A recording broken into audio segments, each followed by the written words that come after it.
Hello guys, be here with Whimsy stamps, and today we're going to be making Halloween card using the Zombie-Licious stamp set and the A2 Antique Frames die set and the Hocus Pocus 6x6 paper pack. This paper right here.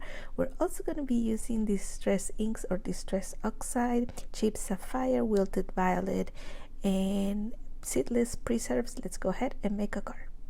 And here I have my card base, which I have chosen a black cardstock, and here I have cut an A2 size for my pattern paper, and all I'm doing here is just gluing this down so I have it ready to go.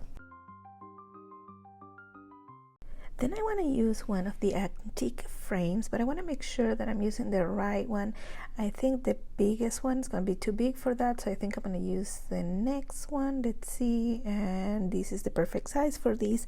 So I'm going to go ahead and cut a piece of white cardstock with this die, come back, and we're going to start blending. Here's my white piece of cardstock, and then I'm going to use the Wilted Violet in the middle, and from there I'm going to use the Seedless Preserves and then the Cheap Sapphire to the borders. So all I'm doing here is adding that Wilted Violet to the middle, and then I will blend in the other colors. I am going to speed through this part and I'll see you at the end. Remember to go back and forth between your colors so you get a really nice smooth blend.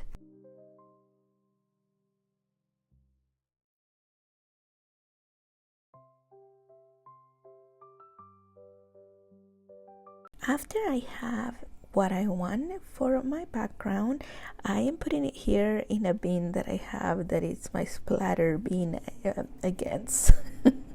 I use it so I don't get paint everywhere. And here I'm using Distress Spray Stain. It's the color Picket Fence, and I'm adding some splatters to my background. And then with Black Soot Distress Oxide, or if you have Distress Ink, it's fine. If you have any other black ink, it's fine.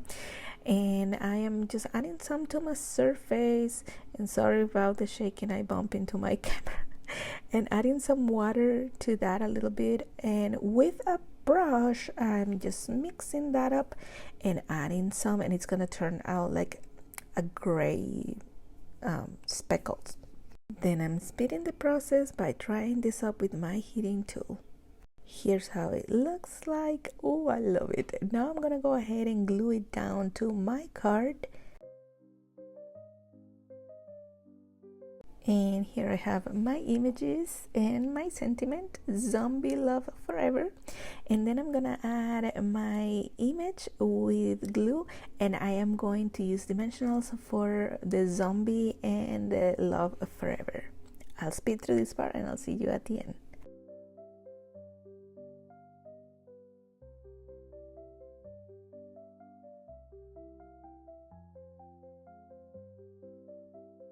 And here's how my card turned out. Thank you guys so much for watching. Make sure you give this video a thumbs up, subscribe, and don't forget to join our Facebook group to post your projects and be inspired by all the posts that we make there. I will see you next time.